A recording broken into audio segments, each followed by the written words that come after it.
Listo. No sé qué cambiaste, pero se... Otra vez.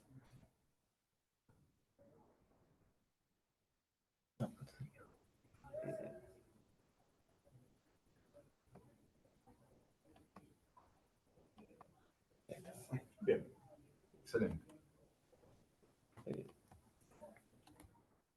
Estoy... ¿Cambio algo? No.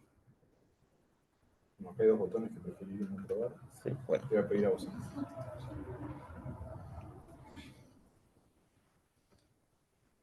Pero bueno, si se ve las diapos, estamos para empezar. Bueno, muchísimas gracias bastante por la invitación.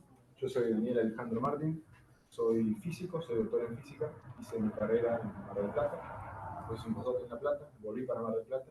En 2019 quería hacer algo diferente y me vine a la Universidad de San Martín a empezar a trabajar con neurociencia computacional, neurociencia, en particular sobre la hipótesis del cerebro crítico. Yo ahora estoy en el CEMC3, que es el Centro de Estudios Multidisciplinarios de Sistemas Complejos y Ciencias del Cerebro, y el CEMC3 es parte del ICIFI, que es el Instituto de Ciencias Físicas de la UNSAM. Bueno, esta es la UNSAM, un muy lindo campus que está relativamente cerca de acá. No podía no poner la foto. Bien, este es parte de nuestro grupo. El director del CEMC3 es Dante Chialvo. Dante Chialvo tiene mucho que ver con la hipótesis del cerebro crítico. Él estaba trabajando con Verbach cuando esta hipótesis fue propuesta en 1995. Y él, junto con otras personas, es de los principales difusores e impulsores de esta hipótesis que vamos a mencionar ahora. Y bueno, él hizo su carrera principalmente en Estados Unidos. Hace unos años vino a Argentina a tratar de formar grupo acá. Y bueno, todos los que estamos acá hemos trabajado con él, aprendido de él y estamos de alguna manera guiados por él. Bueno, aprovecho la oportunidad para hacer propaganda. Todos los primeros cuatrimestres de cada año hacemos un curso que es de grado y posgrado, que se llama Introducción a Neurociencia Computacional de grado y Neurociencia Computacional de posgrado. Es gratuito, es abierto y hasta el año pasado teníamos modalidad presencial y virtual. Esto lo vamos a revisar. La presencial va a quedar, la virtual estamos viendo, pero bueno, están todos invitados a participar. Hay una página, una página de Facebook y una página de Google, digamos. En el Facebook ustedes pueden ver clases anteriores, hay una variedad de material libre, digamos. Así que bueno, esperamos. Y segunda publicidad, de 3. Todos los meses, el último jueves de cada mes, hacemos coloquios del Instituto de Ciencias Físicas, también abiertos, gratuitos, se transmiten por Zoom, y los temas son variados, no siempre son relacionados a aspectos biológicos, porque incluye todo, desde partículas fundamentales hasta polímeros y cerebro, así que hay variedad de temas, pero bueno, pueden ser interesantes. Última publicidad. Entonces, cualquiera que sea de neuro, nos lo comparten a nosotros en Brainware y lo podemos compartir también. Dale. Bueno, nosotros ponemos todos en el Facebook, el Facebook de computacional, así que, bueno, será cuestión de linkearlos. Este es el último pedido, uno de los investigadores del CEMC3, que es Martín Belsunce, está dando un subsidio para trabajar con long COVID, o los efectos de long COVID en el cerebro, y ahora necesita voluntarios. Así que si quieren ir, van a tener que hacer van a estar un rato en el resonador de la UNSAM, y van a estar haciendo algunos test, creo que de sangre, algo sencillito, y bueno, van a estar colaborando con la ciencia. Así que también, quienes quieran participar, después me preguntan, nos preguntan y pasamos todo el año. Sí, bueno, acá justo entre 35 y 65, difícil. Qué gente joven. Capaz alguno de los que está por Zoom o los que está escuchando esta grabación. Sí, dentro del área que no le quede muy lejos. Genial. Pero bueno, quizás ustedes conocen a alguien que esté interesado. Bien, vamos a hacer un resumen de lo que vamos a charlar ahora. Vamos a introducir rápidamente. Estos son temas que tienen 30 años o más. Hay mucha información, así que vamos a hacer todo muy rápidamente. Vamos a dejar cosas afuera. Esperemos que se entienda y lo que no se entienda, preguntan, ¿sí? Pero necesariamente van a quedar cosas afuera, ¿sí? Es solo una parte de la historia. No existe otra, o no conozco una manera de sintetizarlo. Pero vamos a empezar. No sé qué fue. mencionando muy rápidamente lo que es una transición de fase. Vamos a hablar de un modelo que es el modelo de Ising, que es tremendamente conocido, es un modelo de física, de magnetización en física, que creo que bueno, todos los físicos lo conocen y mucha gente no física también lo conoce. Es un modelo que se puede resolver de manera analítica y eso ha permitido hacer unas cuantas cosas. Vamos a hablar luego de lo que sería la hipótesis del cerebro crítico. Vamos a hablar de las primeras evidencias experimentales a favor de esta hipótesis y después de algunas medidas más nuevas que estamos usando nosotros o proponiendo nosotros. Bien, todos sabemos lo que es una transición de fase, ¿sí? Cuando algo cambia de estado. Las más comunes las conocemos con el agua, que de hielo pasa a agua, de agua pasa a vapor, ¿sí? Al cambiar la temperatura. También podríamos cambiar la presión y obtener las mismas transiciones. Y la visión de la termodinámica es una visión macroscópica, ¿sí? O sea, yo tengo un litro de agua, lo caliento, le entrego tanta energía, venzo un calor, o entrego energía relacionada a un calor latente de vaporización, etc. Tengo vapor, etc. Pero hay otra visión más nueva, igual tiene unos 100 años, es la de la mecánica estadística, ¿sí? Que hace una relación entre el mundo microscópico, donde asumimos que tenemos un montón de átomos, que si querés los imaginamos como pelotitas, o los planteamos con cuántica si es necesario, y relacionamos las propiedades microscópicas con las macroscópicas, ¿sí? Sería un buen momento para preguntar quién es la formación de ustedes. Así quizás unas cosas les pasamos más rápido, otras más lento. Pues sé que yo soy físico. Nosotros estamos en primer año de bioingeniería. Ah, bueno, bien. Yo ingeniería electrónica. Bien. Yo en tercero. Bien. El quinto de bio. Bueno, bien. Así que, Tocó un público bueno para el tema, porque normalmente la mayor parte son psicólogos. bien. Todo bien con los psicólogos que vean la grabación. Bueno, nosotros en ese curso que mencionamos hemos tenido algunos psicólogos, lo han terminado, lo han hecho. Es interesante, ¿no? Es un tema súper interdisciplinario, así que es interesante que desde el público, bueno, desde los participantes, haya una variedad. Acá me dicen psico-uva presente. Ah, bien. Bien. Cuando hablamos de transiciones de fase mecánica estadística, hay un concepto que es súper útil, que es, bueno, primero hablamos de, cuando hablamos de transiciones, primero son continuas y continuas. Hay otras transiciones, pero las que nos interesan a nosotros son, en relación al cerebro, son las transiciones de fase continua. Y hay una propiedad muy interesante que es la universalidad. Hay muchos sistemas muy diferentes, ¿sí? Por ejemplo, hay un montón de materiales muy diferentes, de química muy diferentes, que tienen esencialmente las mismas transiciones, ¿sí? Que lo calentás y el sólido pasa a líquido, el líquido pasa a gaseoso. Aunque la química sea diferente, aunque el tamaño típico de la partícula sea diferente, aunque lo que sea, hay un montón de transiciones que son bastante parecidas en materiales que no tienen nada que ver, ¿sí?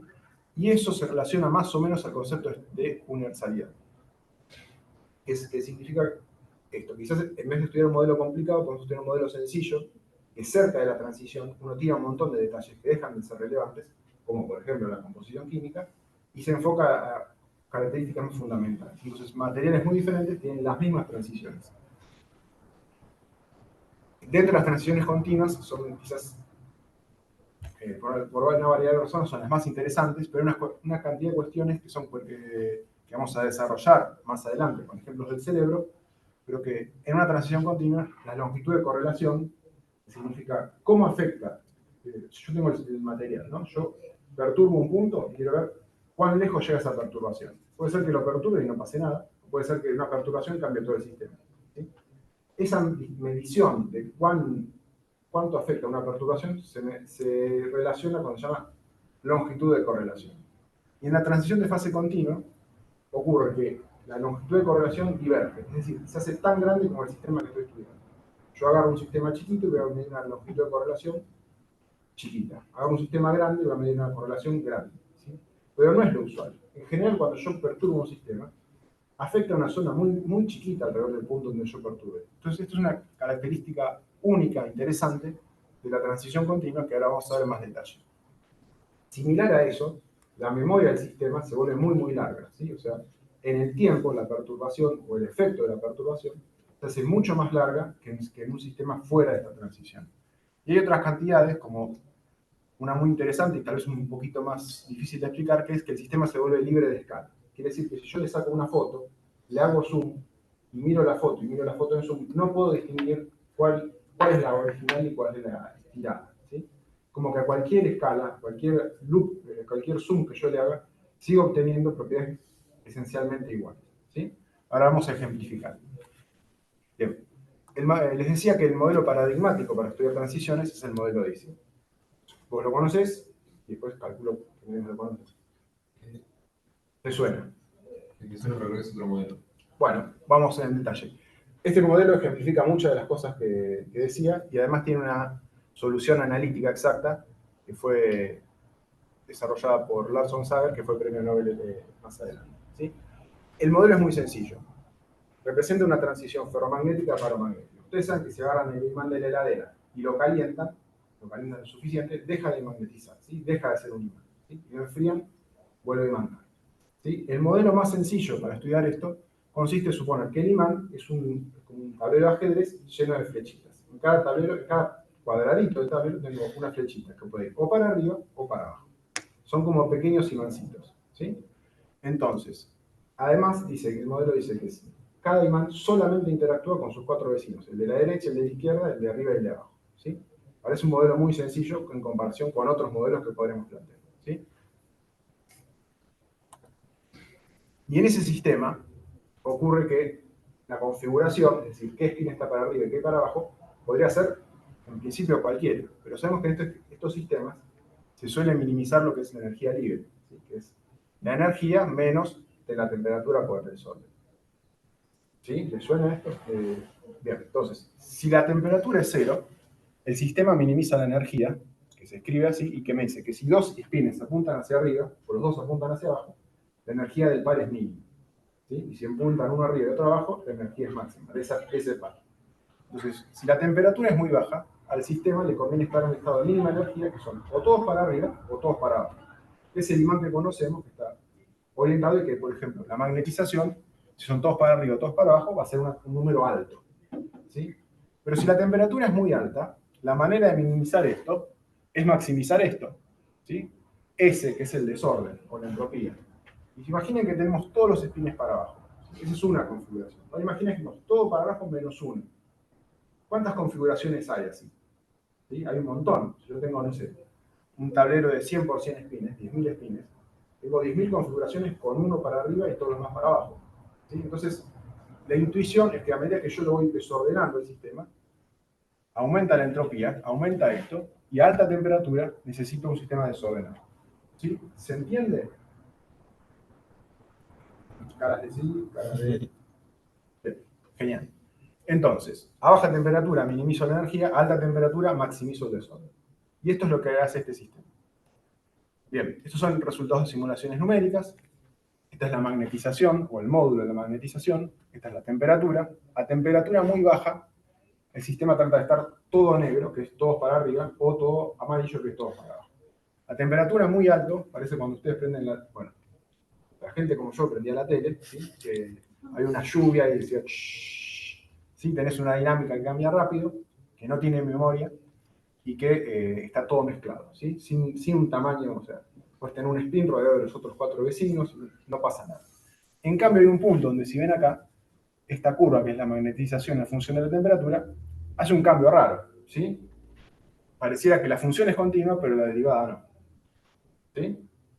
Ese punto es el punto que se llama temperatura crítica, y es donde toda la magia ocurre, ¿sí? En ese punto, las imágenes se ven así, y lo que hay, por ejemplo, es que no hay tamaño característico. Esta es la imagen, ¿sí? Tenemos islitas amarillas de tamaño chico, tamaño más grande, tamaño más grande. Si yo hago un zoom, obtengo esta imagen. Si hago zoom de vuelta, obtengo esta.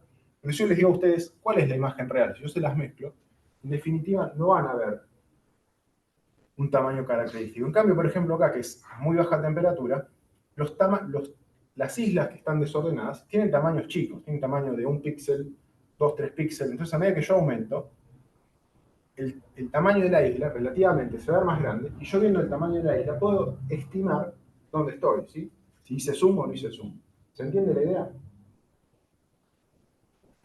Bien. Además hay otra propiedad, que la vamos a desarrollar en detalle, es la que mencionaba de la longitud de correlación, ¿sí? Yo mido la longitud de correlación, es decir, yo ahora tengo mi sistema y doy vuelta a un spin, quiero ver qué le pasa al sistema. Bueno, a veces no va a pasar nada, incluso a temperatura crítica, pero a veces ese cambio puede generar repercusiones a muy larga distancia, ¿sí? Y eso es lo que se mide como longitud de correlación, y solo en esa temperatura es grande y es proporcional al tamaño del sistema, ¿sí? Sistemas más grandes van a tener longitud de correlación más grande. En otras temperaturas, esa longitud crece un poquito con el tamaño del sistema y se queda quieto, ¿sí? Otro detalle importante que nos va a venir bien para después es que alrededor de este punto crítico, las distintas cantidades que se pueden medir, como la magnetización, la susceptibilidad, que dice cuán fácil es cambiar la magnetización, el calor específico, que todos saben lo que es, la longitud de correlación o la correlación espacial, alrededor de este punto, todos van como una distancia a la temperatura crítica por un exponente, ¿sí? ¿Qué significa? Este tipo de curvas son curvas tipo ley de potencia, ¿no? X a la menos A. Para X tendiendo a 0, cuando T te empieza la temperatura crítica, esto tiende a diverger, se hace enorme, ¿sí? Y para temperaturas más alejadas, decrece muy rápidamente, o relativamente rápidamente, ¿sí? Esta es una característica que vamos a volver a ver más adelante. Pero, por ejemplo, acá la susceptibilidad es una cantidad intensiva, es decir, que es proporcional al volumen, a la masa que yo tengo. Si la graficamos para distintos tamaños del sistema en el modelo de Ising, vemos cómo va creciendo, ¿sí? Y esto es para tamaños, un látiz de 8x8, 16x16, 32x32, 64x64. Yo sigo aumentando esto y esta curva cada vez se va a hacer más aguda y más cercana a infinito. Miren que esto es escala logarítmica, ¿sí? O sea que de acá a acá aumentó 10 veces y de acá aumentó 10 veces más, ¿sí? Es una curva que diverge. Y lo más interesante de esta curva es que esto se puede hacer de manera analítica, que fue lo que hizo Onsaga, ¿sí? O sea, tenemos un modelo sencillo, que son un spin interactuando con sus 4 vecinos, parece trivial y sin embargo hay una dinámica muy rica, o mucho más rica que el modelo que las reglas originales, donde hay incluso cantidades que divergen, ¿sí? Y no sé ustedes, pero a mí, como matemáticas, sumar un montón de cosas que son funciones continuas, acotadas, y encontrar algo que diverge, a mí me llama la atención, ¿sí? Más allá de la física, ¿no? Más allá de tener cantidades que divergen o cantidades que se hacen muy grandes, con un sistema que es esencialmente mucho más sencillo que cualquier otro sistema que ustedes quieran estudiar. Espero convencerlos. Y otro detalle interesante, que les puede servir más adelante, es la mención de que había leyes de potencia. Y ahora vamos a volver a mencionar las leyes de potencia. Y las leyes de potencia son funciones de la forma 1 sobre x al algo, y son funciones donde no hay un tamaño característico. La mayoría de las funciones que nosotros conocemos, o las distribuciones que nosotros conocemos, siempre tienen un tamaño característico. Si yo tengo una función periódica, puedo definir un tamaño característico, un largo característico como el periodo.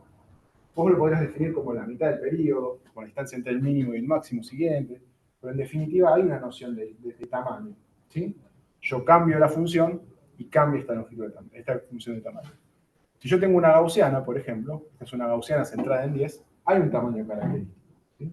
Esta es, por ejemplo, la distribución de alturas de alguna variable, hay un tamaño característico.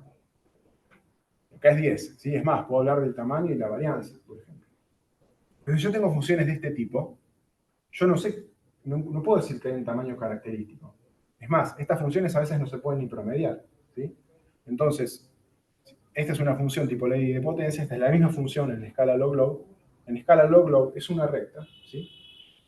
No hay un tamaño característico. Diferente sería si yo acá tuviera un hombrito, ¿sí?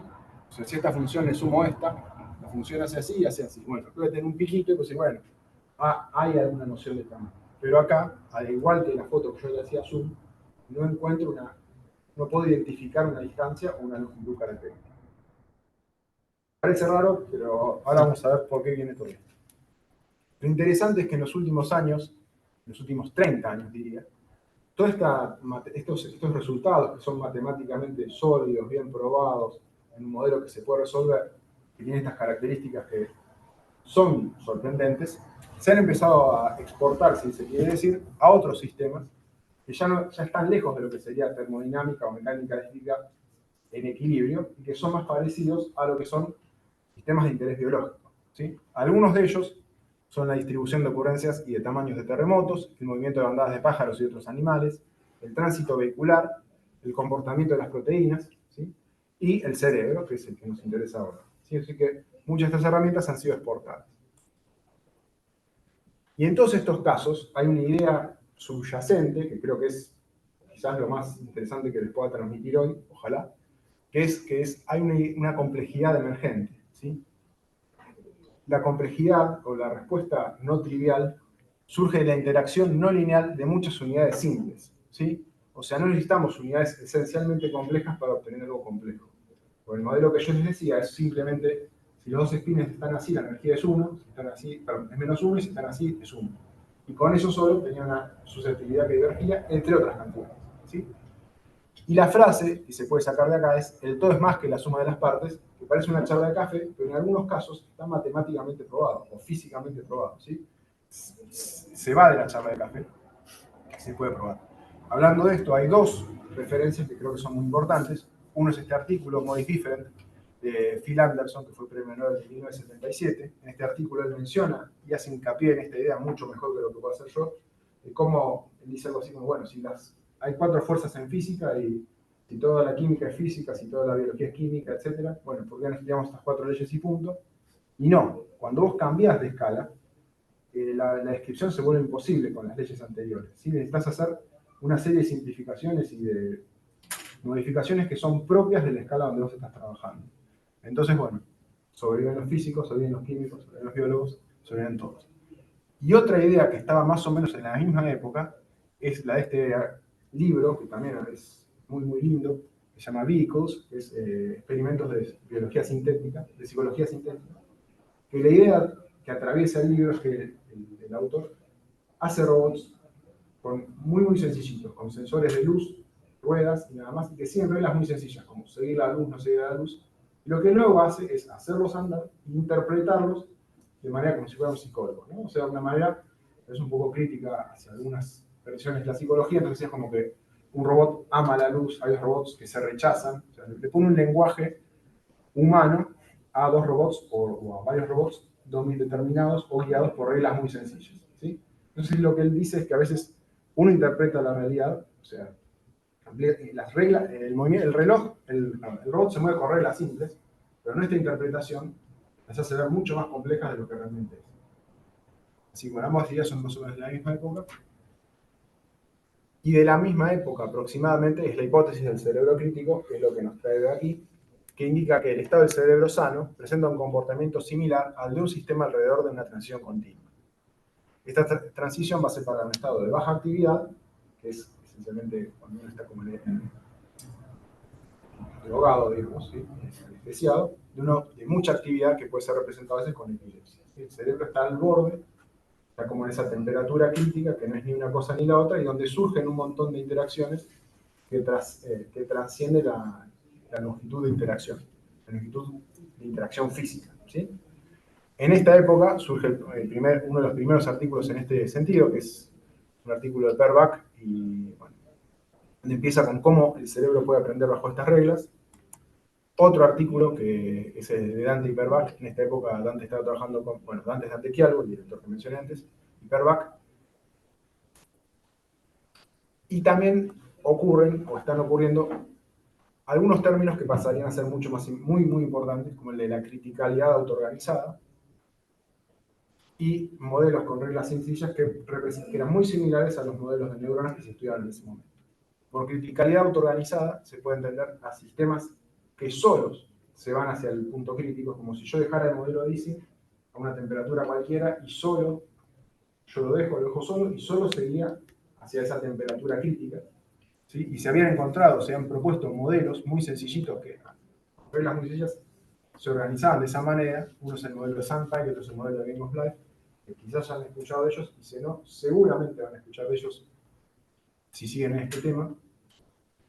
Y después, bueno, en ese mismo contexto se había demostrado que los modelos más sencillos de neuronas, ¿sí? Que eran los de Great and Fire, una neurona suma actividad receptiva y genera una respuesta, esos modelos eran matemáticamente muy similares o equivalentes a otros modelos estudiados, por ejemplo, en el contexto de incendio de bosques o de generación de terremotos, donde se había probado, se había encontrado dinámica química. Todo esto nos lleva a pensar, en ese contexto, que los modelos usados para estudiar el cerebro o para estudiar las neuronas, podían tener una dinámica clínica.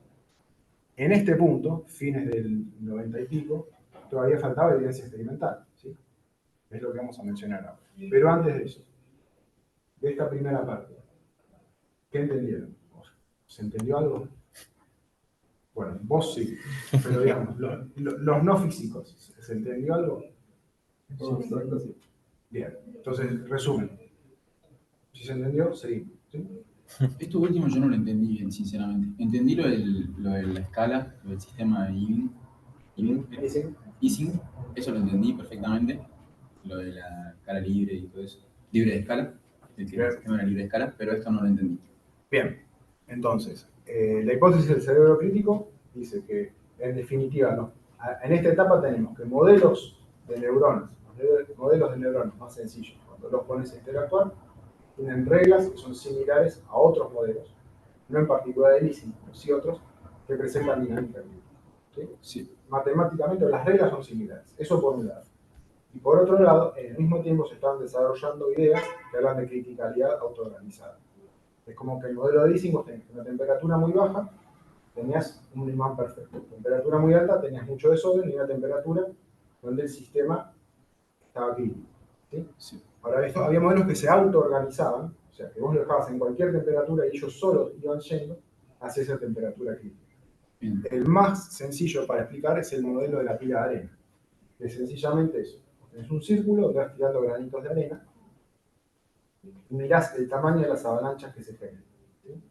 En el modelo matemático más sencillo que se usó para estudiar pilas de arena, solamente con ir tirando granitos se logra que la distribución de cascadas que se van generando, o sea, vos tenés muchos granitos, se genera una pila, llega un momento que esa pila colapsa y tira arena fuera del plano. ¿Sí? Seguís tirando arena y vuelve a pasar y vuelve a pasar. Entonces medís el tamaño de las avalanchas que se generan, el tamaño de la cantidad de granos que va cayendo en cada explosión, cada vez que la colapsa. Sí. Esa distribución es una distribución libre de escalas. ¿Sí? Hay muchas avalanchas muy chiquitas, o porque tienen muy pocos granos, hay una cantidad menor de avalanchas más grandes, hay una cantidad cada tanto, el sistema se organiza de manera tal que cada tanto una porción enorme de granos se cae. ¿Sí? O sea, es una distribución tipo 1 sobre X, no tenía un tamaño característico. ¿Sí? Como que si vos haces infinitas veces Tirás granito, como que agarras una porción de las veces que lo hiciste, por ejemplo, de 10 veces que se avalanchó en cualquier lugar de la línea del infinito, y como que si agarraste, ponerle esa porción de 10 en varias partes de ese infinito, como que no te podrías dar cuenta de qué parte viene cada una. Mejor, a ver, tratemos de decirlo otra manera. ¿Qué es decir? Las avalanchas típicamente tienen este tamaño. Sí. Bueno, ¿cuál es el tamaño? Si esperas mucho tiempo vas a encontrar millones de avalanchas muy chicas, un poco menos de avalanchas medianas, grandes que yo, y cada tanto, una vez cada mucho, hay avalanchas que son enormes, son tan grandes como querés. Entonces, si vos querés hacer la distribución de probabilidades de los tamaños de avalanchas, vas a encontrar esto que te digo yo, una ecuación, una cosa tipo ley de potencia. Sí. Y lo interesante es que en ese sistema no hay temperatura, no hay ninguna variable, simplemente vos tiras granos y solo el sistema se organiza a un estado donde la distribución de tamaños de avalancha es una ley de potencia. ¿Sí?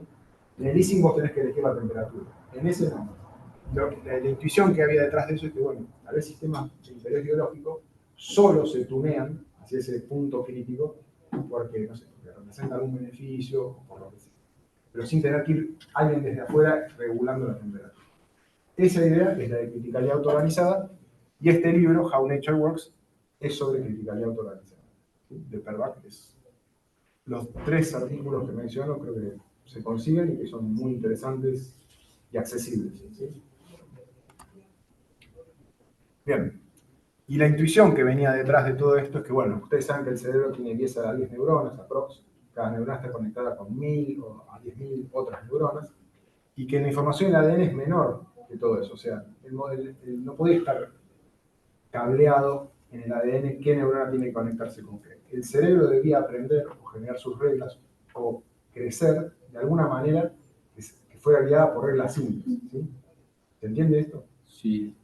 ¿Sí? No, esto está en este libro y está después en distintos artículos no es una idea mía, ¿no? Es una idea que está muy buena, pero Hay un libro muy bueno que se The Self-Assembling Brain de Peter Hissinger, que habla mucho de ese tema en particular, del cerebro como codificado en ADN, pero que para crearse tiene que pasar por todo este proceso que es caótico.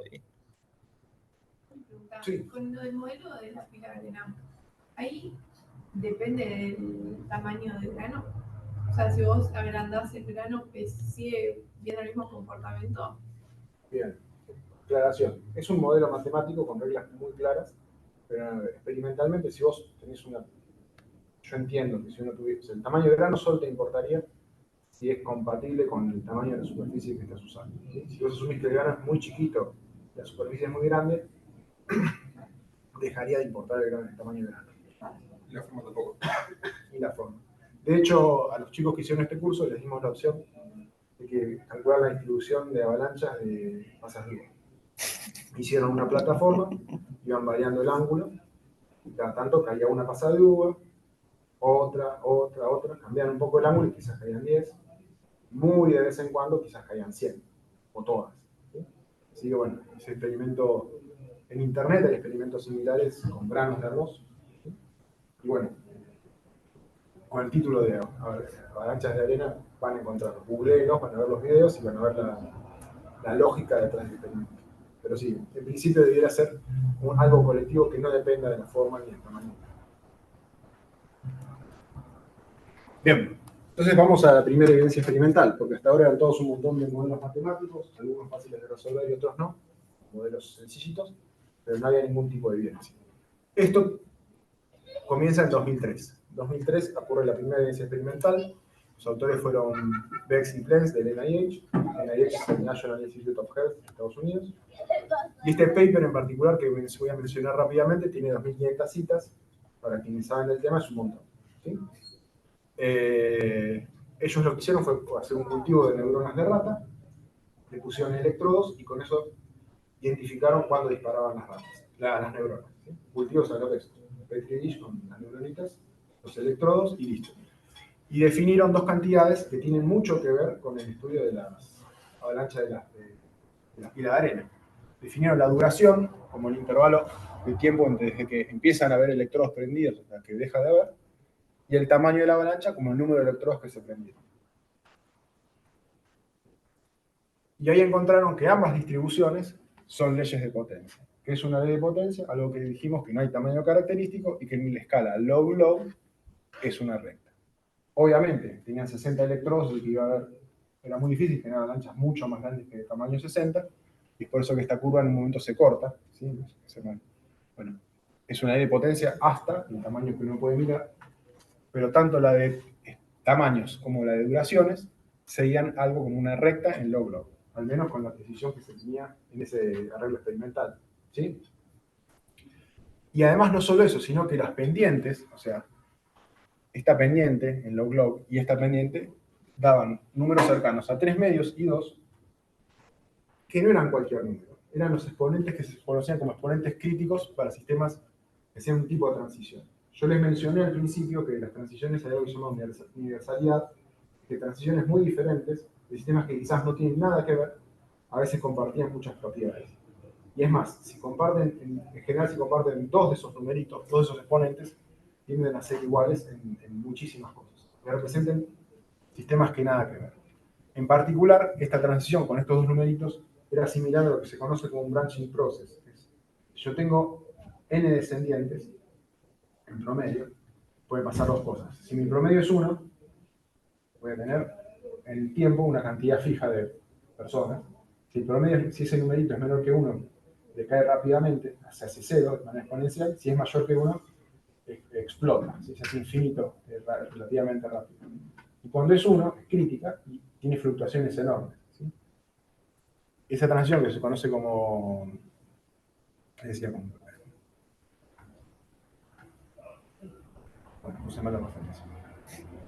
Bueno, ese es un branching process y este sistema mostraba tener exponentes críticos y probablemente debido a eso una transición similar a esa otra que era mucho más sencilla, que también ya está estudiada hacía creo que más de 100 años. ¿Se entiende esta parte? ¿Compliqué mucho con los exponentes? Más o menos. Se entiende que son dos números que vienen de cosas más universales que solo esto. Claro, y que los puedes, o sea, que empatando, haciendo equivaler esos dos números, si pegaste con esos números, puedes empezar a inferir algunas otras cosas porque el sistema va a ser muy parecido a otro que ya está estudiado. Bien. Importante, no solamente fue este experimento, sino que después se empezó a reproducir con métodos parecidos en cultivos de otras especies, como, bueno, incluso en monos vivos, ¿sí? Electrodos, rata, ratón, creo que gato también, ya sea cultivo como animal vivo. Y también se empezó a usar esta distribución tipo ley de potencia para medir patología, ¿no? O para medir efecto de drogas. Yo al ratón le induzco alguna droga o alguna hormona y veo cómo se deforma esta ley de potencia y a partir de eso mido el efecto de la droga, ¿sí? O sea que se tuvo cierta confianza en este resultado. Sin embargo, no todas cosas buenas, hubo críticas también. Hay interpretaciones de distintos autores que indican que, bueno, que quizás las avalanchas se producen por otra cosa, no por un sistema crítico, sino por otras cosas. Además, cuando yo voy aumentando mi sistema, para tener una mayor resolución espacial en general, pueden ocurrir que hayan dos avalanchas no relacionadas que ocurran ambas en mi campo de visión. Entonces ahí empiezo a tener efectos de coexistencia y también puede haber efectos de submuestreo, que es que, bueno, yo estoy mirando esta región, puede ser que mi avalancha haya aparecido en una parte de la corteza fuera de esta, y yo solo vea un pedazo de la avalancha. ¿Sí? O puede ser que mi avalancha empiece en este cuadrado, pero salga de mi cuadrado. Todos estos tipos de efectos y limitaciones nos llevaron, no a mí, sino a la comunidad en general, a proponer definiciones alternativas. Y además, la otra ventaja que ocurrió, esto fue 2003, fue hace 20 años, en estos 20 años aparecieron otras técnicas. ¿Sí? En humanos hubo una gran popularización y avance de lo que es resonancia magnética. ¿Sí? Todos saben que es resonancia magnética. Bien. Y en animales aparecieron otras técnicas. Por ejemplo, desde 2015 en adelante es muy promisoria las técnicas optogenéticas. No sé si quién sabe qué es una técnica optogenética. Bien. Espero que a nadie le guste mucho los ratones. Pero lo que se hace con el ratón es agarrar el ratoncito y hacen una craneotomía, es decir, que le cortan el cráneo y le inyectan una droga que es una respuesta óptica sensible al calcio. Ustedes saben cuando una neurona dispara, libera, o sea, en la sinapsis hay un montón de iones calcio más 2 que entran a la neurona, que son los que tienen la actividad. Bueno, estas neuronas son esto que se le pone este colorante, si se quiere, es sensible al calcio y cambia su respuesta óptica cuando la neurona dispara. Todo esto se le pone una camarita tipo con fibra óptica y bueno, con eso se puede registrar imágenes de este tipo donde en función del tiempo se puede ver qué neurona está disparando en el pobre animal que ya está consciente. ¿Sí? Ya no es un cultivo de neuronas, sino que es un animal consciente al que se le permite caminar, se le mira cómo está creciendo o decreciendo el tamaño de las pupilas, se le pone enfrente una pantalla y se le ponen distintas imágenes, por ejemplo rayas de movimiento, etc. Pero mientras tanto, simultáneamente, al pobre ratón se le está viendo qué neuronas, cuándo están disparando. ¿Sí? Esta tecnología, comparada con las 60 electrodos que había antes, es nada que ver, tiene una resolución espacial mucho mayor y permite hacer otras cosas que antes no se podían. En humanos, por suerte, no se hace, pero sí tenemos resonancia magnética que nos permite observar de manera muy diferente que lo que serían 60 o 256 electrodos. ¿Sí? Estos avances son de los últimos 20 años, permiten y requieren nuevas formas de analizar resultados. No nos vamos a quedar haciendo avalanchas para que tenemos otra resolución espacial y que tenemos, bueno, las limitaciones propuestas por los críticos de las avalanchas. Bien, entonces, ¿qué cantidades se pueden medir? Ya que nuestra hipótesis es la hipótesis del cerebro crítico, vamos a medir cantidades que son fuertes, que se suelen usar cuando hay transiciones de fase. Algunas de ellas son, bueno, los clústeres, que vamos a hablar en un ratito, las avalanchas de actividad que ya mencionamos, correlaciones espaciales y temporales, que ya mencioné un poquito, y variantes a distintas cantidades. Hay muchas otras cantidades, y como mencioné con el modelo de Ising, no solo importa lo que medís, sino que a veces importa cómo cambia lo que medís con el tamaño de observación que estás teniendo, ¿sí? Con el tamaño del sistema que estás teniendo. ¿Sí? Así que bueno, en general vamos a buscar distribuciones libres de escala, que no sabemos por qué, o sea, 1 sobre x al algo, pero siempre están relacionadas con fenómenos. Bien, vamos a empezar con un par de papers que usan resonancia magnética funcional. ¿Ustedes saben la diferencia entre funcional y estructural? No. Bueno, con resonancia magnética te ponen el resonador y van registrando imágenes de tu cerebro. Hay distintas maneras de registrarlas. Las dos más usadas son la estructural, que dice cómo es la estructura, o sea, cómo es el hardware, cómo están las conexiones de tu cerebro, o mejor dicho, cómo están distribuidas espacialmente las partes de tu cerebro. Y después hay otra que es funcional, que dice cómo se prenden y se apagan dinámicamente esas partes, que te permiten decir, bueno, este pedacito de cerebro se coactiva generalmente con este otro, y bueno, están correlacionados, están anticorrelacionados, etc. Una pregunta, sería como la estructura de la red y la sincronización de la red. Esencialmente, ¿sí? Uno es las carreteras y otro es qué auto está pasando cuándo, más o menos. El primero de estos artículos. Bien, ahora vamos a empezar con un artículo nuevo. ¿Quieren hacer una pregunta de lo que fue hasta ahora? Bien, bueno, este es uno de estos primeros artículos. Nosotros lo mencionamos como el modelo de Haimovici, fue Haimovici, Enzo Tagliasucci, quizás lo conozcan, es un referente en el área, Pablo Valenzuela y Dante Chiaro. En este modelo, lo que hicieron fue reproducir las resting state networks con un modelo muy, muy sencillito. Entonces la pregunta es, ¿saben lo que son las resting state networks? No. Bien, cuando el cerebro no está haciendo nada, no está apagado. Hay actividad igual. ¿Sí? Y esa actividad no está al azar, sino que suele hacerse en grupos de neuronas o en regiones que se activan y se desactivan de manera correlacionada. ¿Sí? La manera más sencilla creo yo, de explicarlo es que cuando uno golpea una soga, que no hace cualquier cosa. Después de unas cuantas vibraciones, suele agruparse en modos. ¿Sí? Se vieron como en la guitarra, ¿no? Que suele ser, tenés el fundamental, el primer armónico, etc. Hay modos especiales que te dicen qué partes de la soga se van a mover juntas, de manera en fase o en antifase. ¿Sí? Perdón, ¿qué es que el cerebro no está haciendo nada? El cerebro no está haciendo nada sería, están todas las neuronas apagadas sin ningún disparo. Pero Por suerte no ocurre. Lo que dijiste recién, como cuando no estás haciendo nada, ¿qué sería más o menos? Cuando no estás realizando una actividad, por ejemplo. Cuando no estás ni leyendo, ni mirando activamente algo, ni desarrollo, ¿viste los tests? Te ponen una figurita y te dicen, bueno, no sé, decime si está mirando para arriba o para abajo, si está mirando para derecha o para izquierda. Ese tipo de test, de alguna manera, tu cerebro está resolviendo una actividad. En cambio, si te dicen, quédate con los ojos cerrados, en el razonador, sin hacer nada, sin pensar en nada, sin cantar, sin hablar, sin comer, ¿sí? Así todo el cerebro tiene actividad. Y esta actividad se organiza en modos de grupos de neuronas que se prenden y se apagan en simultáneo, que son estas resting state networks. ¿Sí? Depende del autor, puede definir entre 8 y 17 resting state networks en general, que se llaman como default mode network, visual, motora, frontotemporal, etc. Y otros autores dicen que está la visual 1, visual 2, visual 3, o sea, subdividen, pero son como modos o conjuntos de neuronas que se prenden y se apagan en promedio simultáneamente. ¿Sí? Y acá tenemos el mapita de las 17 resting state networks, qué parte del cerebro involucra. ¿Sí? Digamos, la 1, la 2, la 3. ¿Sí? Entonces, estos son resultados experimentales. Acá no hay modelo, no hay nada, y vamos a ver cómo lo pudieron reproducir. Produjeron un modelo muy sencillito, donde cada neurona tiene 3 estados, susceptible, excitado y refractario, y que cada neurona se prende en función de la suma de las actividades de sus vecinos.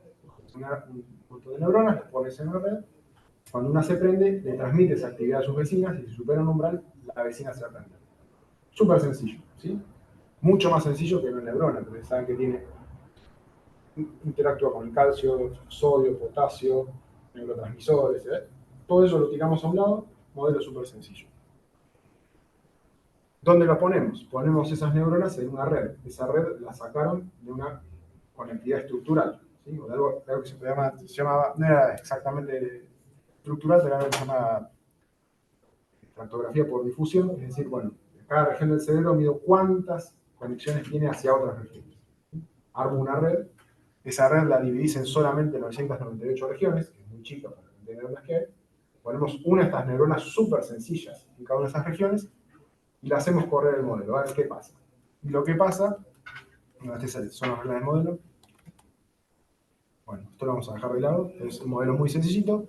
Lo que pasa es que en función de este parámetro, que es muy similar a la temperatura del modelo Ising, puedo tener una actividad muy alta y desordenada, que la relacionamos con epilepsia, una actividad muy baja, que es el sistema está prácticamente sin actividad y cada tanto dispara, o una actividad en una temperatura, un parámetro T que vamos a llamar crítico, donde hay una alta variabilidad. A veces estás con muy baja actividad, a veces tenés picos altos de actividad, y seguís subiendo y bajando. ¿Sí? Ese es el primer indicio de que este modelito tiene algo similar a una transición crítica. Una consulta. Sí. Yo leí el paper y hay un montón de cosas que no entendí, pero cuando hablas de temperatura acá, ¿qué es lo que estamos Es hablando? un error mío. No, es el parámetro T. No, es que el paper también dice el parámetro T y medio que yo lo interpreté como una temperatura. Pero tiene que ver un poco con cómo agitás de alguna manera o más que agitas porque no agita nada, pero cómo haces que interactúen las neuronas o los nodos con sus pares, una cosa así. Es el umbral de activación. ¿Cuántas contribuciones? ¿Cuál es la intensidad de la contribución que yo necesito para hacer que esta neurona dispare? Okay. Eso lo controlo con un parámetro T. Si T es muy bajo, cualquier contribución va a hacer que la neurona dispare, tenés la actividad así. Si T es muy alto, va a ser muy, muy difícil que una neurona dispare y prácticamente no va a ser una actividad. Y en el medio tenés esto. Estos son resultados de un modelito. ¿Sí? Sí, para arriba o para abajo. Para abajo. O sea, siguiente. Y en ese modelo se empezó a medir una cantidad que físicamente era muy relevante, que es cómo están distribuidos los conjuntos de neuronas que se prenden juntos. ¿Sí? Puede ser que se prenda esta y se prenda esta otra, puede ser que se prenda esta y se prestan los vecinos. Si ocurre esto, vos definís el clúster como el conjunto de neuronas vecinas que se prenden juntas. ¿Sí? Entonces vos sacás fotos de tu modelito, de los resultados de tu modelito, y pintás los clústeres. Y decir, bueno, vamos a ver cómo es la distribución de clústeres. Juntas, digamos, dentro de un cierto delta T. O sea, es un modelo de tiempos discretos, a un dado tiempo sacás la foto y ves cuáles están conectadas. Si están conectadas, forman parte del mismo clúster. ¿Sí? ¿Podría ocurrir? ¿Cómo definís el clúster? Porque dice que depende del modelo, el grupo lo definís de una manera u otra. En este caso, ¿cómo lo definís? Era a través de la red de conexión, igual, o sea, agarrás la matriz de adyacencia, claro, y te fijas, digamos, o sea, si está conectado o no, y no hay ningún... no, está bien, porque son 3 estados discretos nomás que tenés acá, ¿no? Claro, y solo usás los prendidos. Ok. Bien. Nuestros son variables con el tiempo. Claro, porque a medida que esta neurona se prende, pasa refractaria, pero le pasa su actividad a otra, y así siguiendo. Entonces, en función del tiempo, ¿qué neuronas y cuántas neuronas va a ir cambiando? Entonces, en función del tiempo, sacas una foto y pintas. Y bueno, acá hubo, imagínate que este es tu sistema, acá hubo, si estas se prendieron, digo, bueno, acá hubo un clúster de tamaño 5, acá uno de tamaño 3, acá uno de tamaño 0,8. ¿Sí? Pasa el tiempo, esta neurona se apagó, pero quizás le transmitió la actividad a esta. Así siguiendo, tenés otro clúster, vas midiendo. Y esa es la estadística de clúster. Claro, eso en este modelo que es una red 2D como homogénea. El cerebro real, que sí tenés capaz clústeres más anatómicos, sí va a haber algunos clústeres que en el tiempo capaz se mantienen un poco más. No sé si ibas a eso un poco con la pregunta. Eso. Bueno, y lo interesante que es sabido es que al final que uno cambia este parámetro, el tamaño del clúster más grande que se puede formar va a disminuir con este valor de T. ¿Sí? Si yo pongo T muy bajo, hay mucha actividad, la mayoría de los clústeres va a cubrir todo el cerebro. ¿Sí? Si yo pongo T muy alto, casi no va a haber actividad. Cada tanto se prenderá una neuronita y la actividad va a ser muy baja y el tamaño del clúster más grande va a ser muy pequeño. Eso está bien, es esperable, pero si uno mide el segundo clúster más grande, ocurre algo interesante, que es que el tamaño del segundo clúster más grande no es una función que decae monótonamente, sino que tiene un pico. Cuando tengo mucha actividad, todas mis neuronas se prenden, el clúster más grande involucra a todas las neuronas prendidas. ¿Sí? Entonces, no hay un segundo clúster. Nada queda fuera del clúster más grande. Entonces, el segundo clúster no tiene tamaño 6. Por otro lado, si no tengo actividad, el primer clúster va a tener una neurona y el segundo clúster tendrá una neurona. ¿Sí? en la delta tengo muy baja actividad. Pero hay un punto en el medio, donde el tamaño del segundo clúster es más grande. Eso ya ha sido estudiado en percolación durante años, y ese punto es un indicativo de que estamos alrededor de una transición, ¿sí? Entonces no miro el clúster más grande, miro el segundo clúster más grande, y siguiendo este método, ¿se entiende esto? Posible. ¿Pero los demás entienden? Bien. Siguiendo este método, y siguiendo otras mediciones, que si no podemos explicar todas porque se va a alargar, pero por ejemplo, viendo las longitudes de correlación, la distribución de clústeres o la varianza de la actividad, encontraron que el modelo presentaba una transición crítica.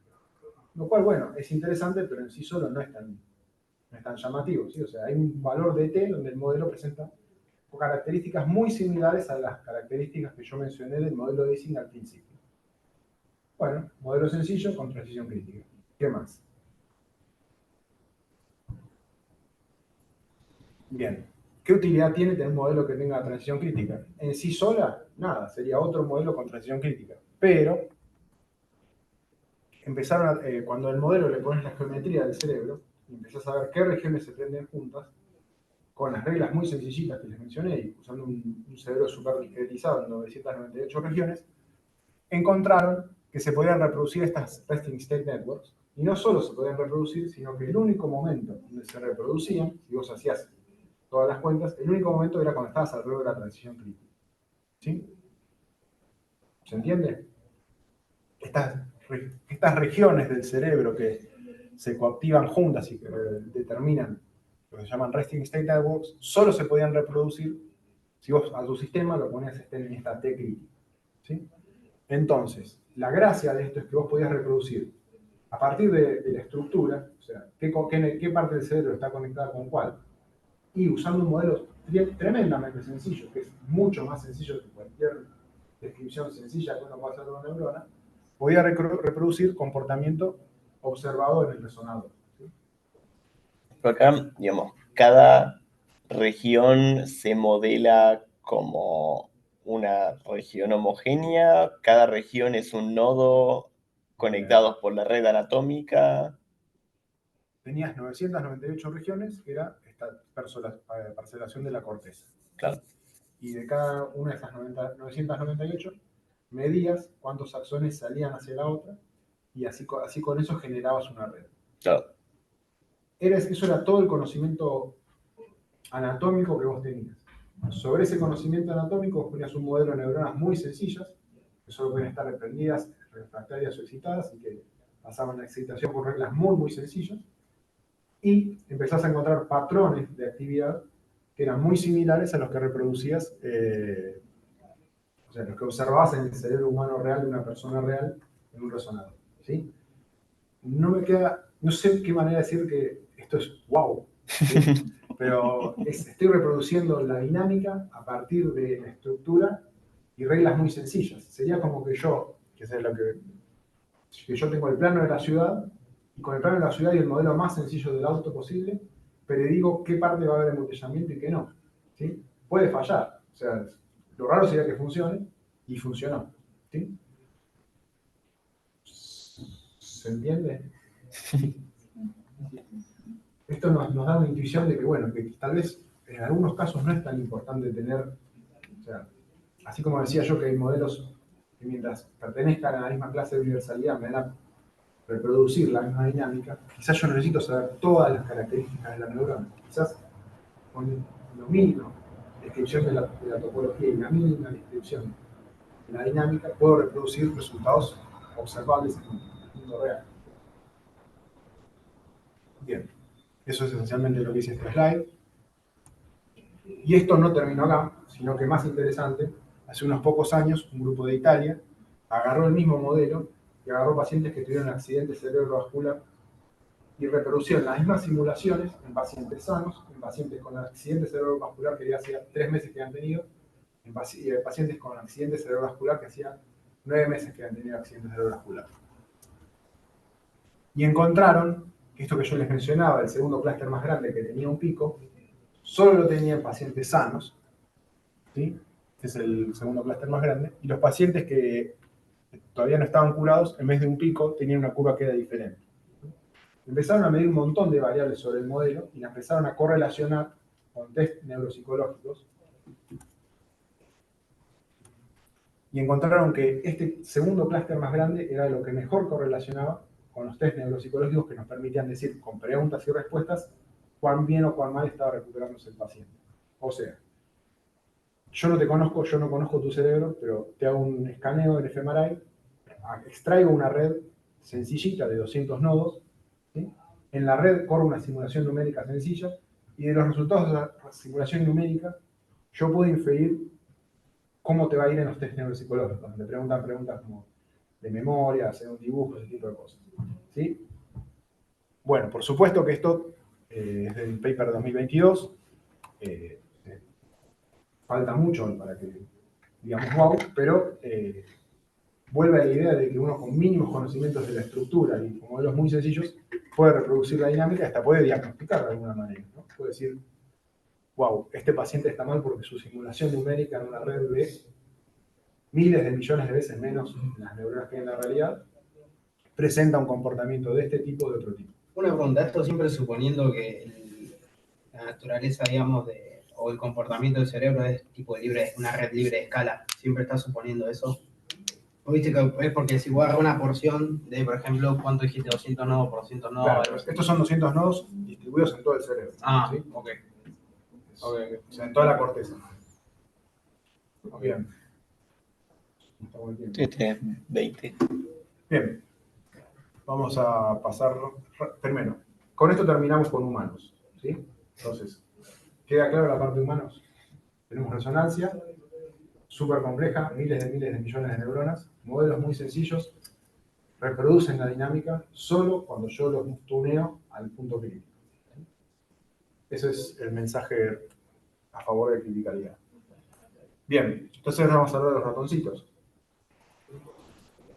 Vamos a hablar muy rápidamente de correlaciones espaciales y temporales, pero vamos a hacerlo de manera muy cualitativa. Correlación espacial, me decía, cómo el efecto de este punto, cómo un cambio de una perturbación en este punto afecta a este otro punto. Correlación temporal dice, si yo tengo este estado en este punto, cuán rápido me olvido del estado anterior. ¿Sí? Uno es como la memoria, el otro es como la dependencia espacial. ¿Sí? Vamos a hacerlo de esta manera. Pasamos. Esta es la ecuación para correlación temporal, pero si queremos la vemos rápidamente es lo que yo mido a tiempo t menos su promedio temporal, por lo que yo mido a tiempo t más delta t menos su promedio temporal, normalizado para que a tiempo cero dé 1. ¿Sí? ¿Cómo es la fluctuación a tiempo t más delta t en comparación con tiempo t? Si decae muy rápidamente, este número cae rápidamente. Si el sistema tiene una memoria a largo plazo, este número decae muy lentamente. En estado crítico, ambas son... este, por ejemplo, es el modelo de Ising. Yo mido la autocorrelación temporal. Esto es temperatura crítica, esto es tiempo, esto es autocorrelación, esto es temperatura crítica, estas son temperaturas cercanas y lejanas a la temperatura crítica. La autocorrelación se vuelve muy larga, el sistema tiene mucha memoria, solo en la temperatura crítica. En el modelo de neuronas pasa algo similar, bueno, cae en esta elección de parámetros no es tan sorprendente, pero bueno, en el parámetro T crítico, el decaimiento es mucho más lento que en el subcrítico o que en el supercrítico, donde decae de manera oscilatoria. ¿Sí? O sea, bien. De estas curvas se puede extraer un tiempo de relajación que me dice cuán rápido, es un numerito que me dice cuán rápido mi sistema se olvida del pasado. Y se puede usar ese parámetro para tunear el sistema hacia un punto crítico. ¿Sí? Si yo sé que la memoria es más larga que el punto crítico, puedo agarrar un método de control para llevar mi sistema hacia el punto crítico, midiendo cómo es la memoria. ¿Sí? Y de esto, este método es muy interesante en el sentido que no necesitas conexiones de espacio, necesitas saber qué neurona disparó, solamente necesitas la actividad total. Y sobre este método va a hablar más adelante Sabrina Camargo en nuestro laboratorio. Así que les dejo la inquietud. Con correlación espacial, vamos a mencionarla muy rápidamente, pero el tema, la primera principal dificultad de extraer resultados del modelo de Ising y las medidas del modelo de Ising al cerebro, o mejor dicho, las principales dos dificultades son, primero que el cerebro no es estacionario, o sea que a veces tenemos, o sea, yo tomo un café y de pronto mi actividad aumentó, pero eso no quiere decir que mi cerebro cambió en un sentido más profundo, sino que la actividad no es estacionaria, ¿sí? O sea, hay veces que mi actividad sube, baja, etcétera, en conjunto, ¿sí? Y de alguna manera hay que corregir eso, porque eso no me está diciendo no es la verdadera correlación la que yo estoy midiendo, sino lo que yo quisiera es restarle el efecto del café. Y eso se hace de una manera que es un truco matemático. Y la segunda cuestión importante es que la mayoría de las correlaciones que yo quiero medir, lo que yo quiero medir es cómo cambia la correlación con el tamaño del sistema, ¿sí? Lo que se hace en el ICI.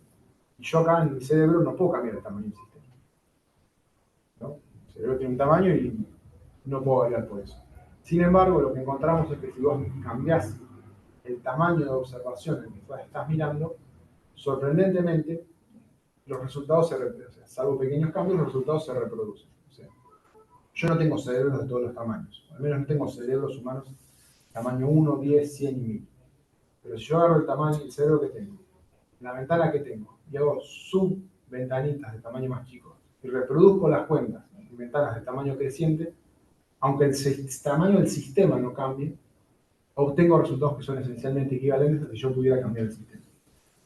Parece una pavada, pero no es trivial. Entonces, esa es la única manera de medir correlaciones espaciales de manera adecuada. Vamos a darle un poco de... Esta slide me interesa porque decíamos que hay fenómenos libres de escala, hay correlación espacial muy larga y hay correlación temporal muy larga. Y mi idea no es que son tres cosas que están solas y que de casualidad coinciden, sino que debe haber algo que las une. Entonces, la analogía que yo encuentro más útil es la de la reunión de consorcio. Si vos tenés una reunión de consorcio, tenés 3 participantes, la longitud va a ser algo proporcional a 3, ¿sí? Y la discusión va a terminar rápido en general, porque hay a lo sumo 3 puntos de vista. Hay que convencer a otras 2 personas, ¿sí? Si yo crezco el tamaño del sistema y la gente está activa, o sea, están ni todos dormidos, ni todos, sería como el subcrítico, ni todos súper agitados gritando, y logran consenso luego de un tiempo, al tener más gente, mi correlación espacial, si los tengo sentados, va a crecer, pero mi correlación temporal también, porque de alguna manera voy a tener que debatir y discutir con más ideas, y esa es la manera no matemática más sencilla, creo yo, que hay para decir que las correlaciones espaciales y las correlaciones temporales tienen que estar conectadas, ¿sí? Hay otra cuestión que está relacionada a la variabilidad. Ustedes saben que por la ley de grandes números, que yo tengo un montón de sistemas independientes, de unidades independientes, tengo n, la varianza va a ir como 1 sobre n. En sistemas críticos eso no pasa, porque si yo, mi región de personas que están correlacionadas conmigo, no es 1, sino que va creciendo, mi varianza no va a ir como 1 sobre n, sino que va a ir un poco más despacio, ¿sí? De vuelta, si yo estoy en la reunión de consorcio y nos vamos agrupando en gente que piensa igual, de pronto no tengo que, si estos grupos son relativamente grandes, no tengo que convencer a n-1 personas, sino que cada grupo tendrá que convencer a los otros grupos. Entonces, de alguna manera, la variabilidad de una votación va a ser menor si cada grupito empieza a votar de manera acorde entre sí mismos, ¿sí? Entonces, alta variabilidad, alta longitud de correlación y alta correlación temporal, de alguna manera están relacionadas, ¿sí? O sea, una es consecuencia de las otras. Bien, esta es una cuestión muy matemática que no viene al caso. Un detalle importante es que la longitud de correlación crece de manera lineal con el tamaño del sistema solo en estado crítico, y si no, crece de manera logarítmica, ¿sí? Multiplico por 10 mi tamaño del sistema y quizás mi longitud creció en un factor 2. Por 100 y multiplico un factor 3. Entonces, bien. Como les decía, no podemos cambiar el tamaño del cerebro, pero sí el tamaño de la ventana donde miramos. Y ahora hacemos simulaciones numéricas para ver qué vamos a encontrar.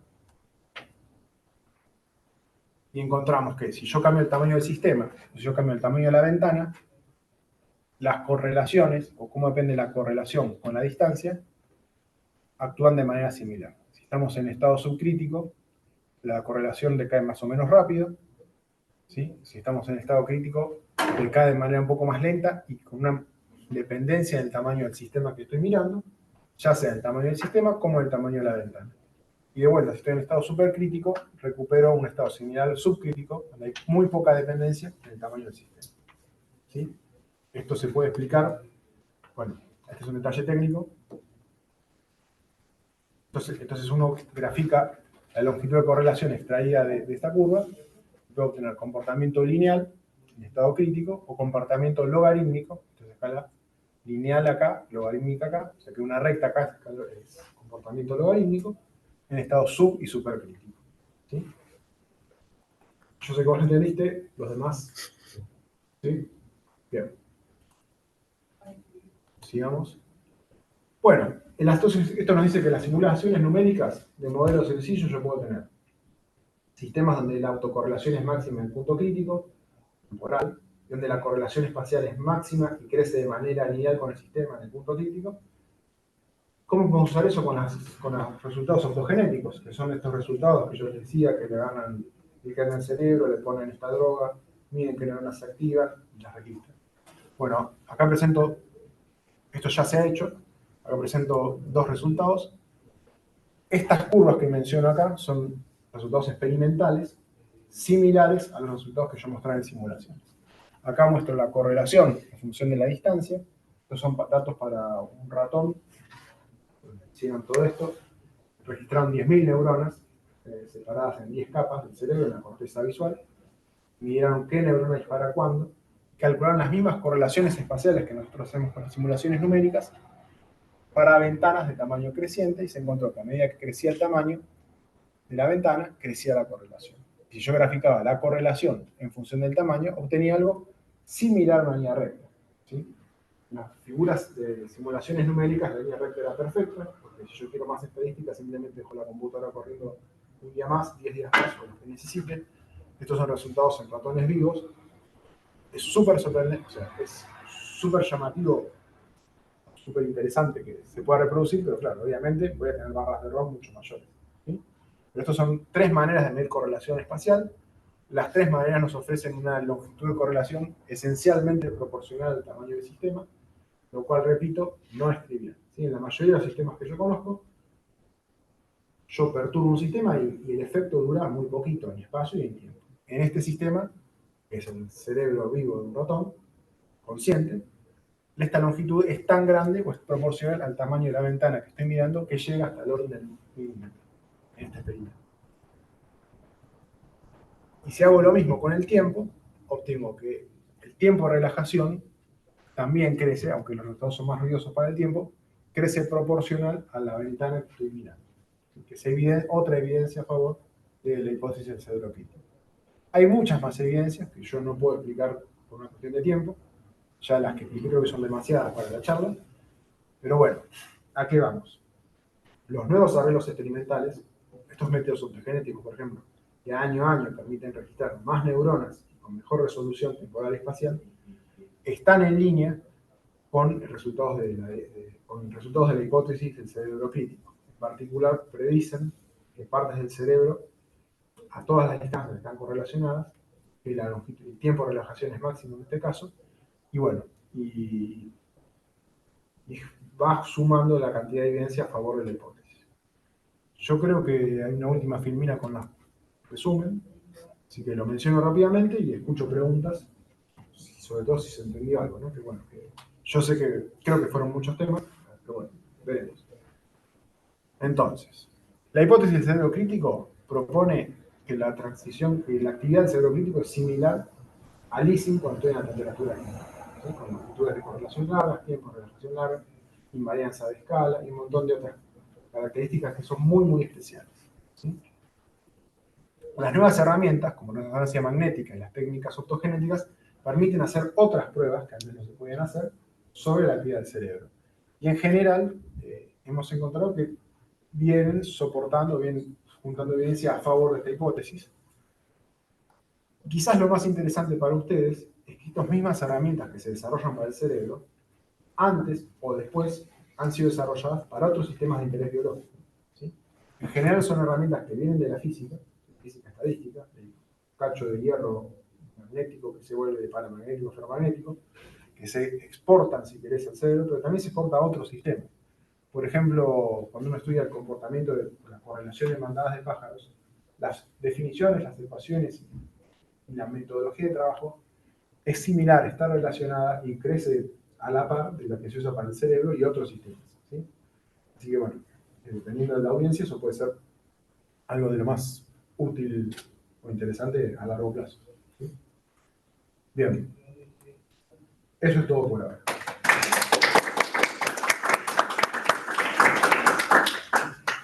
Bien, entonces ahora hablan ustedes, ¿sí?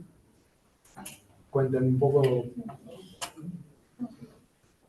Había una cosa que me quedó la pregunta. Digamos, toda en esta charla vimos digamos, evidencia de que el cerebro funciona como comportamiento de cambio de fase crítica, todo eso. La pregunta es cuál es la ventaja, digamos, el por qué para el cerebro está bueno haber evolucionado para tener este comportamiento. Hay una familia de papers que yo omití. Uno de los autores principales es Xu, que fue estudiante de Plens, que dice que el cerebro crítico tiene una serie de ventajas en el procesamiento de información, la memoria, etc. Generalmente usan modelos muy sencillitos, como los nuestros, y usan definiciones de capacidad de cálculo, que a veces son medio ad hoc, pero que en esas definiciones, cuando el sistema lo mandas al subcrítico o al supercrítico, esta capacidad disminuye. Hay un artículo que solemos mencionar en el curso, que habla del rango dinámico. El rango dinámico me dice el rango de intensidades que yo puedo mirar, ¿sí? Entonces, si alguna vez tuve una cámara de fotos de las primeras digitales, veían que la foto, si estaba oscuro, salía muy oscuro, y si estaba claro, salía todo blanco. Pero el ojo, por alguna razón, puede registrar un rango de intensidades muy, muy variable. Si yo entro a una habitación oscura, no veo nada, y al ratito ya empiezo a distinguir. O sea, todos nuestros sentidos tienen un rango de intensidades que yo puedo recibir que es muy variable. Y hay un modelo muy sencillito que pone un montón de neuronas, varía un parámetro que es similar al T que explicamos ahora, y cuando vos medís el rango dinámico, ves que este rango dinámico explota. Es óptimo en el crítico. Es crítico. Entonces, nuestros sentidos, en ese sentido, para ser óptimos, para tener un rango de intensidades de luz, sonido, etcétera, en las cuales vos podés distinguir una cosa de otra, les conviene estar en el punto crítico. Ese paper es muy, muy lindo, muy sencillito. Bueno, acá creo que no puse la referencia, pero bueno, es una. Los autores son Kinuchi y Copelli. Y es creo que es un Nature Physics de 2006, 2007. Pero lo mencionamos en el curso, así que debe estar en la página de. Pero bueno, además de eso, es lo que te decía, en modelos sencillos se propone que la capacidad de cómputo, la capacidad de memoria, etcétera, es óptima en el punto crítico. Y en puntos críticos, las transiciones de fases, vos hablabas de transiciones continuas. Sí. Puede suceder que puedes haber alguna transición de fase discontinua o algo del estilo. Mira, puede coexistir, me refiero, en el punto crítico. Mira, en la literatura de los últimos años hay gente que habla de quasi-critical y hay gente que dice que, bueno, dependiendo en un modelo sencillo tenés una única variable y vas a tener subcrítico, crítico, supercrítico, ¿no? Si haces un modelo un poco más complejo, hay gente que dice que podrías tener otro tipo de transiciones, ¿sí? Algunas las transiciones discontinuas se han asociado con patologías. Por ejemplo, bueno, son transiciones donde quizás la actividad pega un salto grande y alguna gente la asoció con epilepsia, ¿sí? Pero bueno, no podría dar una opinión sobre eso, ¿sí? Modelos más complejos permiten otras transiciones. Bueno, hay otra familia de transiciones que se estudia que son las de sincronización, ¿sí? Vos acá la neurona la asumís como un oscilador, va a estar una transición donde el sistema se sincroniza o donde no se sincroniza, ¿sí? Es un pariente cercano de la idea de que puedo decir. ¿Eso en función de la frecuencia? Y en función del acoplamiento entre los osciladores. Del K, digamos, si tenés un oscilador del parámetro. Del acoplamiento entre osciladores. ¿Sí? Vos tenés, si yo digo que cada neurona es una cosita que está girando, sí, y las empiezo a acoplar, bueno, puede ocurrir que las acopla todas juntas, entonces todas oscilan en fase, o puede ocurrir que estén todas desordenadas y cada uno oscile de otra manera. Y eso es una transición de sincronización que es pariente, está relacionada a lo que mencionamos ahora de. Bien. ¿Alguna otra pregunta? Hice por el Zoom, pero no hay preguntas de Zoom. Bien. Bueno, no sé si vieron mal, no sé si me vieron muy mal, pero bueno. Yo sí tengo una pregunta. A ver, entiendo lo sorprendente de obtener solamente un modelo simple neuronal, y eso, digamos, predecir la actividad cerebral. Pero bueno, nosotros por lo menos en ingeniería generalmente asumimos que la neurona tiene eso. Es decir, no prestamos tanta atención a los moduladores, si sí, afectan. Cuando nos imaginamos una neurona, nos imaginamos ese modelo simple. Eh, pero lo que sí me pareció muy sorprendente fue esa investigación de 2022, que, que dijiste que si bien está como muy en pañales, que recién está empezando. Bueno, ¿Qué te referís con la conclusividad de poder predecir el nivel de desempeño en tareas más groseras, modelando solamente 200 parses? mirá, hace poco salió un paper que critica algunos aspectos de este otro paper porque dice que, bueno, que en definitiva, que tuvo un accidente cerebrovascular tiene el cerebro partido, ¿no? Porque tiene la red toda rota, entonces lo que estás midiendo quizás no es relevante porque, o sea, si el tipo está muy mal, no tiene un cerebro, tiene 2 medios cerebros y estás midiendo un segundo clúster más grande que no es representativo y que eso se debería mejorar haciéndolo de otra manera.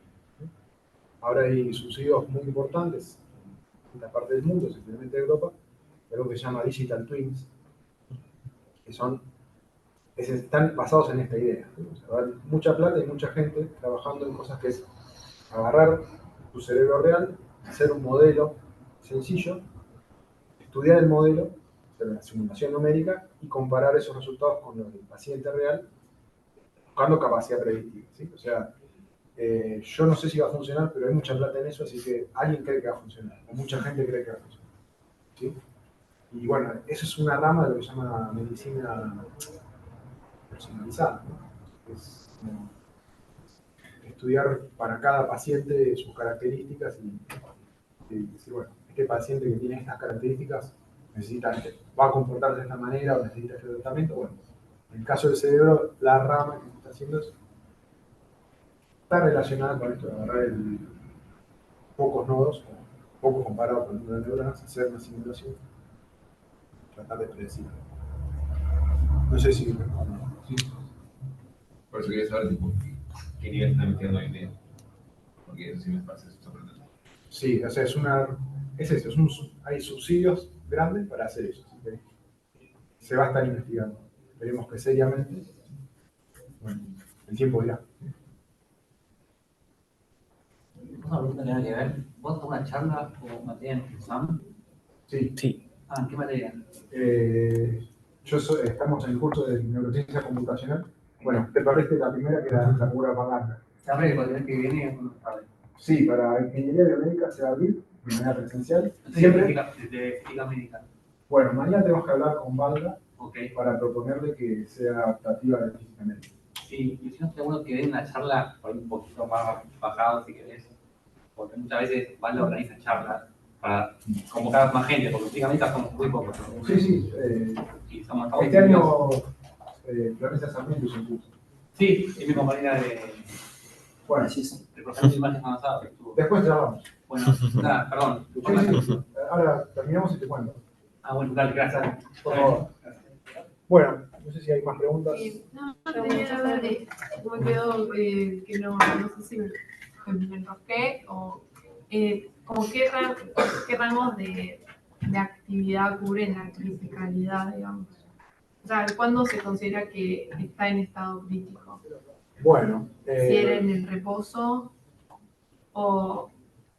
Porque después cuando estaban los límites de anestesia y de epilepsia, vendría a ser cuando ya se sale de ese estado, ¿no? sí. O sea, y en el medio, ¿qué Bueno, cubre? hay dos respuestas. Si vamos al modelo de Ising, el modelo de Ising la temperatura crítica es un único punto, 2,26, 9, no sé. Un epsilon para allá no es crítica y un epsilon para allá tampoco. Sin embargo, si está cerca y el tamaño es finito, vas a tener cosas muy, muy parecidas al punto crítico. En el cerebro uno espera que el cerebro no esté exactamente en el punto crítico, sino que oscile alrededor del punto crítico. ¿Sí? Eso es la visión normal. ¿Sí? Uno puede graficar la actividad en función del tiempo en distintas ventanas y a ver que cuando drogas al ratón se te va a una punta, cuando lo drogas de otra manera y se te va a otra punta, y si no, tenés una nube de puntos alrededor de un valor. ¿Sí? Incluso si el cerebro está sin estímulo externo y nada, y nada de eso. Entonces, no tenés un punto, sino una nube. ¿Sí? El ancho de la nube, bueno, va a depender de la manera en que vos medís la actividad y un montón de cosas, pero bueno, lo importante es que no está en el punto crítico, sino que oscila alrededor del punto crítico. O pasea alrededor del punto crítico. Esos son los modelos más sencillos. Y hay otros modelos que hablan de lo que se llama de fase Griffiths. Es un concepto también extraído de física de materia condensada, que es, a veces yo puedo desordenar mi sistema, y en vez de tener una temperatura crítica, tengo un rango de temperaturas críticas, donde la dinámica es esencialmente igual que si fuera crítica. ¿Sí? Entonces, podría ser que, o sea, en este punto creo que sería ya muy fino, pero puede ser que hay un rango de parámetros donde tu cerebro es compatible con esta transición, ¿sí? En los modelos. ¿Sí? Y en el humano real, bueno, siempre se habla que estás alrededor del punto. Y cuando buscan el punto crítico buscan el reposo, esto que decía antes, sin realizar una tarea. Tendría que ser como el pico de la nube, o no necesariamente. Sin realizar tarea, igual, estaban estas restrictions y sin realizar tarea, la actividad va a estar alrededor. O sea, aunque vos no estés con los ojos cerrados sin hacer nada, tu actividad va a existir y va a fluctuar. Y va a estar alrededor de algún punto. Y bueno, hay un paper que no llega a mencionar, analizamos resultados de ratones con la craniotomía, etcétera, y datos que son públicos, que se pueden bajar de internet, un instituto que se llama Allen Institute, que es uno de los fundadores de un instituto muy grande que agarra muchos ratones, les corta el cráneo, les mide esto y los pone frente a pantallas con distintos estímulos. Y en esos estímulos, si bien la señal que tenemos de tiempo es corta, se puede observar que cuando el ratón mira imágenes naturales, su estado dinámico parece ser un poco diferente cuando mira rayas. ¿Sí? Entonces, si bien cuando el sistema está fuera de reposo, podemos decir que el sistema está cerca del punto crítico, pero esta distancia que hay tiene alguna dependencia de cómo son los estímulos que está recibiendo. ¿Sí? O sea, digamos algo, si yo no sé qué decir del cerebro, a ver, la hipótesis del cerebro crítico es mucho mejor que no decir nada del cerebro. ¿Sí? Después, hay detalles que habrá que ir puliendo con los años, ¿sí? Pero es una explicación sencilla de cómo tener un comportamiento complejo con elementos simples. ¿Sí? Y que parece ser bastante adecuada, pero por supuesto es como cuando uno hace una función en serie es como el primer término, más importante. Después habrá otras cosas para estudiar, ¿no? Otros subtérminos. A partir de esta hipótesis, esta teoría, ¿se conoció algún factor de cómo aumentar, por ejemplo, la correlación espacial-temporal? O si hay más de algún... Porque siempre en las pruebas que vimos había únicamente un máximo global. O si hay más de algún máximo local, en algún caso. No, generalmente, o sea, es de la manera que uno mira las cosas, que tiene un máximo global. Y sí ocurre que cuando hay experimentos donde se muestra la distribución de tamaños de avalanchas, el ratón, donde se le ponen distintos tipos de anestesias o de drogas, cuando uno aumenta mucho la actividad, aparecen oscilaciones, que si querés, hay una especie de correlación, pero no es la correlación que uno quiere. Uno quiere correlación de fluctuación, correlación de la actividad global. ¿Sí? No sé si responde yo, pero sí.